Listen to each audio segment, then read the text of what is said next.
Mulai ya. Mulai. Mohon perhatian kepada seluruh hadirin di ruang sidang. Persidangan perkara peradilan dengan nomor registrasi 3/4/2024 akan segera dimulai. Hakim tunggal akan memasuki ruang sidang. Hadirin dimohon untuk berdiri. Ya.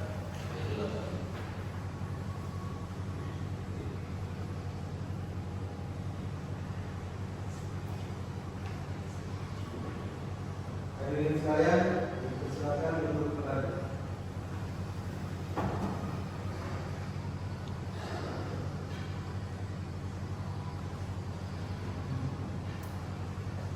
Persidangan perkara permohonan pra peradilan dengan nomor perkara 3/2024 Pengadilan Negeri Bondowoso antara Saudari Indonesia Berdiani alias Nani binti Rahmat Sunario sebagai pemohon melawan Kepala Kepolisian Negara Republik Indonesia, Kepala Kepolisian Daerah Jawa Timur, Kepala Kepolisian Resor Bondowoso, Kasat Reskrim Polres Bondowoso sebagai pemohon pada hari ini dinyatakan dibuka dan terbuka untuk umum. Baik, agenda pertama hari ini adalah pemeriksaan kehadiran para pihak serta pemeriksaan identitas formal dari masing-masing kuasa hukum. Kita mulai dari pihak pemohon terlebih dahulu. Apakah kuasa hukum pemohon hadir? Hadir yang mulia. Baik, satu pada perkara. Selanjutnya untuk pihak pemohon, apakah kuasa hukum dari Polres Bondowoso juga hadir? Siap, hadir yang mulia.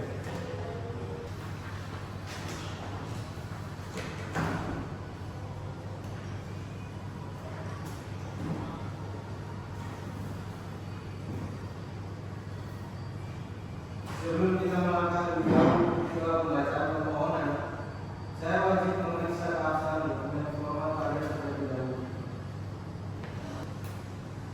Baik, silakan dari kuasa hukum pemohon.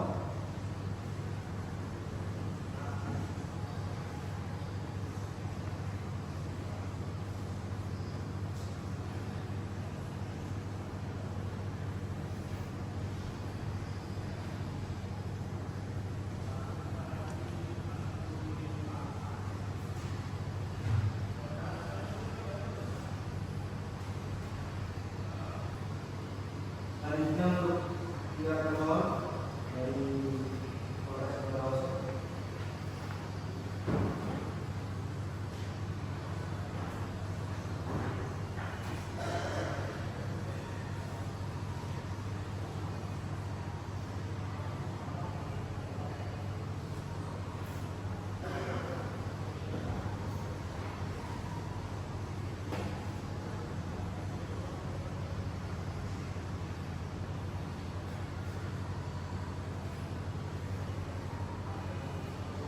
Kita lihat surat kuasa pemohon tertanggal 3 Mei 2024 ditandatangani oleh langsung oleh pemberi kuasa Malaysia Berdiani di atas perkara. Berkas ini sudah didaftarkan di Kepanitiaan Hukum Pengadilan Negeri Bondowoso pada tanggal 3 Juni 2024 dengan nomor register 03/SKH/06/2024 Bondowoso. Kartu tanda anggota advokat atas nama Jenderal Safar Rahman SH juga masih berlaku hingga akhir tahun ini. Identitas pemohon lengkap dan sah. Sekarang untuk berkas dari termohon. Ini surat perintah dari Kapolres Bondowoso nomor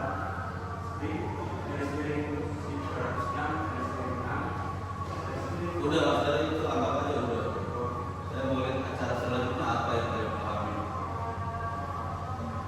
Selanjutnya rangkaian pemeriksaan identitas dan identitas sudah selesai. Kita masuk ke agenda selanjutnya yaitu pembacaan permohonan pra peradilan dari pihak kuasa pemohon. Mas dengan berkas permohonan Anda sudah disiapkan belum dari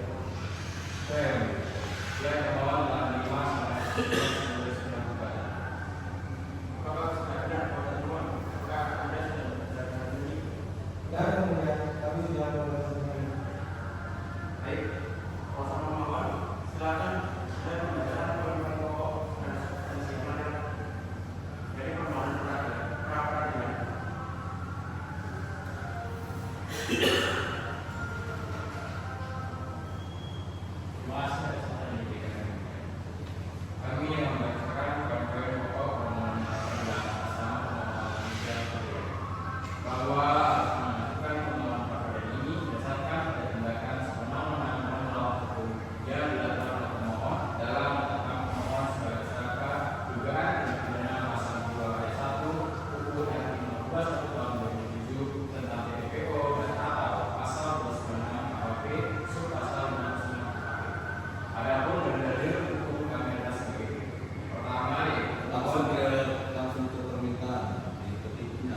bahwa termohon menolak dengan tegas seluruh dalil dan permohonan yang tercantum dalam posita atau tidak itu yang diajukan oleh pemohon pra peradilan ini, kecuali pra peradilan yang secara tegas diakui dan dinyatakan oleh pemohon. Pemohon mengatakan tanggapan ini hanya pada proses pra peradilan yang diatur secara limitatif dalam pasal 1 angka 10 pasal 7 sampai dengan pasal 83 KUH. Oke, sudah ya, itu aja. Selanjutnya apa?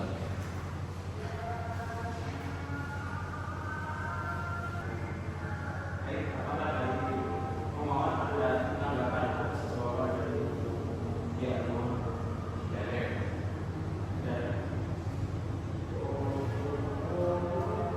Oke, kalau tidak ada, kita langsung ke tahap pembuktian. Kita mulai terlebih dahulu dari pihak pemohon. Kuasa hukum pemohon, apakah Anda sudah siap untuk menghadapi surat dan saksi yang diajukan? Sudah siap. Pada persidangan ini, saya mengajukan tujuh bagian surat keputusan yang telah diterima Menko dan telah disampaikan langsung ke Kemenkes. Sehingga saya pertama ada bukti fotokopi 1 yaitu fotokopi berita acara pemeriksaan tersangka tanggal 23 Maret 2020. Memohon yang mulia memberikan perhatian khusus pada bukti ini terhadap keluarga tersebut yang ternyata tidak ditangani oleh penyidik maupun dibantu yang melakukan pemeriksaan terhadap mereka. Kedua adalah fotokopi berita acara pemeriksaan tambahan tersangka tanggal 17 April 2020. Oke lah, sudah silakan. Sudah itu apa? Oke, kuasa pemohon dan kuasa pemohon. Silakan menunjukkan siap sedang menentukan pemeriksaan ini.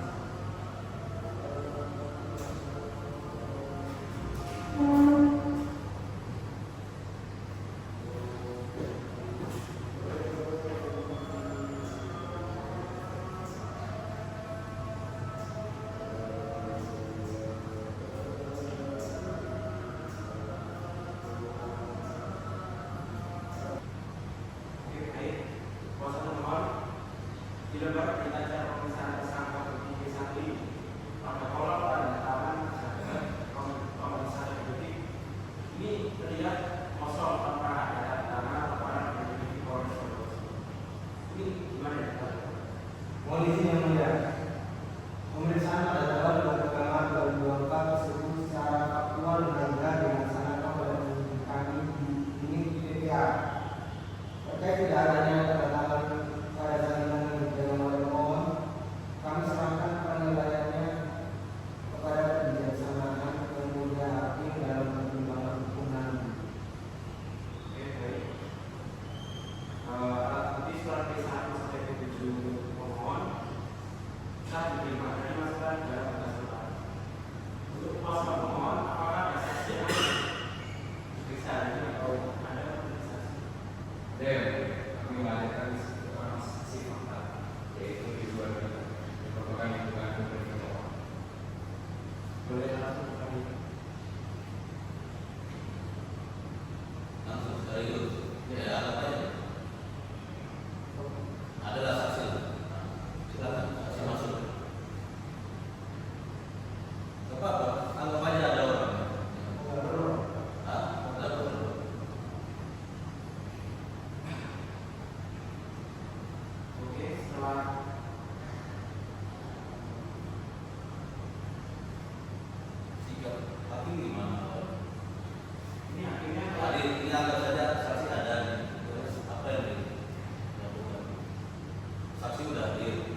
tanda bukti C1 sampai dengan bukti C3. Berikut isian poin tambahan. Bukti C1 merupakan fotokopi laporan informasi nomor sekian. Lalu bukti C6 fotokopi laporan polisi nomor sekian. Bukti C7 sudah dilakukan fotokopi surat perintah penyidikan dan surat perintah atas penyidikan. Bukti C10 fotokopi surat ketetapan tentang penetapan tersangka nomor sekian. Bukti C11 fotokopi surat penunjukan penasihat hukum tanggal 23 Maret 2024. Dan bukti C13 berita acara pelaporan didampingi penasihat hukum. Bukti C15, C16 dan C17 merupakan fotokopi surat perintah penundaan, berita acara penundaan dan surat tanda penerimaan barang bukti.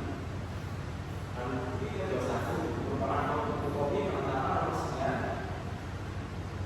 yang merupakan surat penetapan persetujuan secara sementara kedua melalui video. Lalu bukti C22 dan C23 merupakan surat perintah penetapan dan berita acara penetapan. Bukti C24 dan C25 surat perintah penahanan dan berita acara penahanan. Lalu bukti C27, C29 dan C31 merupakan berkas administrasi sah perpanjangan penahanan dari penuntut. Lalu bukti C32 sampai dengan C36 merupakan ada barang bukti untuk barang bukti ada saksi yang tersangka surat penerimaan berkas secara tahap 1 ke jaksa penuntut. Kuasa pemohon dan kuasa pemohon sekarang kembali memeriksa keabsahan bukti tersebut.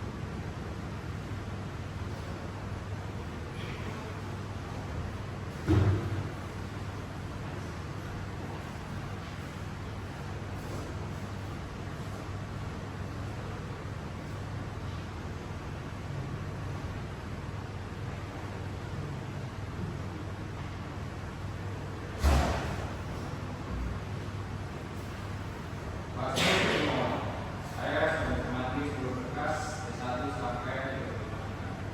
Namun, terkait dengan masalah yang diajukan pemohon pada bukti C1 PAP, tersangka, bukti 3 Maret 2024 yang tidak ditandatangani oleh penyidik, saya tanyakan sekali lagi. Apakah di lantai berkas C1 sampai C26 yang Anda kembali terdapat bukti berbanding dokumen asli PAP tersangka yang sudah ditandatangani oleh penyidik? Mohon maaf ya, secara saya menurut biar berkas administrasi penyidikan D1 sampai penyidikan yang kami bawa dan serahkan nanti. Lembaran berita acara pemeriksaan tersangka yang kami berikan itu memang sama nomornya di D1 pemohon. Dan kami tidak membawa bukti dan dokumen asli yang sudah bertanda di bukti tersebut. Baik, bahwa pemohon dapat menunjukkan bukti kembali asli atas data formal tersebut. Silakan kembali. Kuasa pemohon, apakah Anda mau saksi atau ahli yang diperiksa dalam sidang ini? Kami tidak melakukan saksi maupun ahli dan penyidik. Kami rasa seluruh dari pandangan yang sudah dua beliau merupakan pembuktian sebagai satu sampai bukti dan undang yang sudah.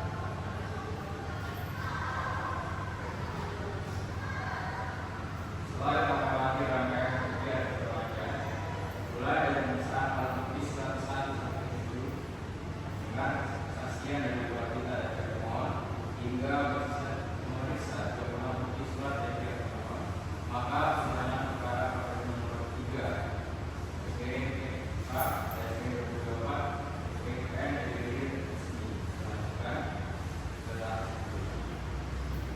Kuasa hukum pemohon dan kuasa hukum pemohon, apakah berkat kesimpulan tulis Anda sudah siap? Silakan.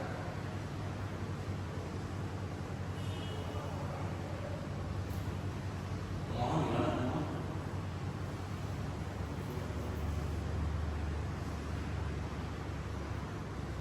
Kesimpulan itu tidak wajib ya?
Setelah kesimpulan apa? Putusan kan?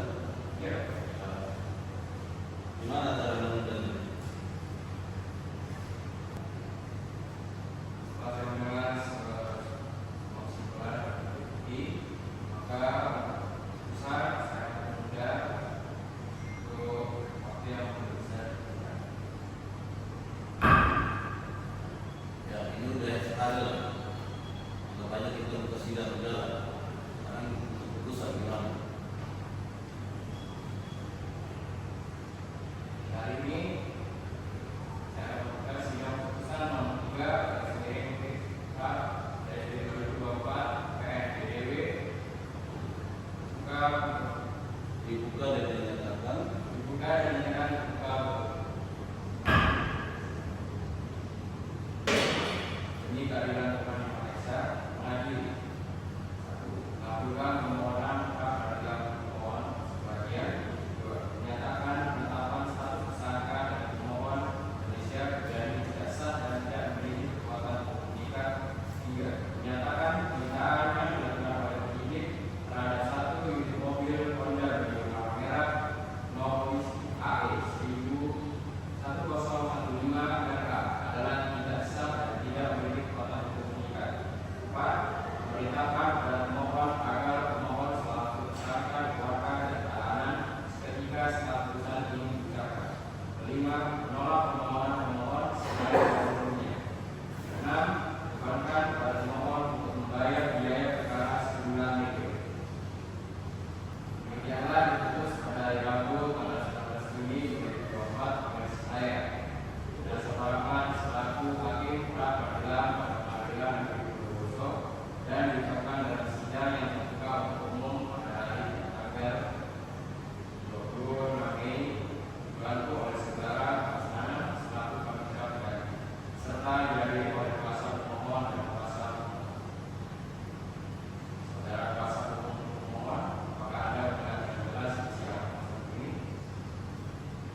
gitu aja ya.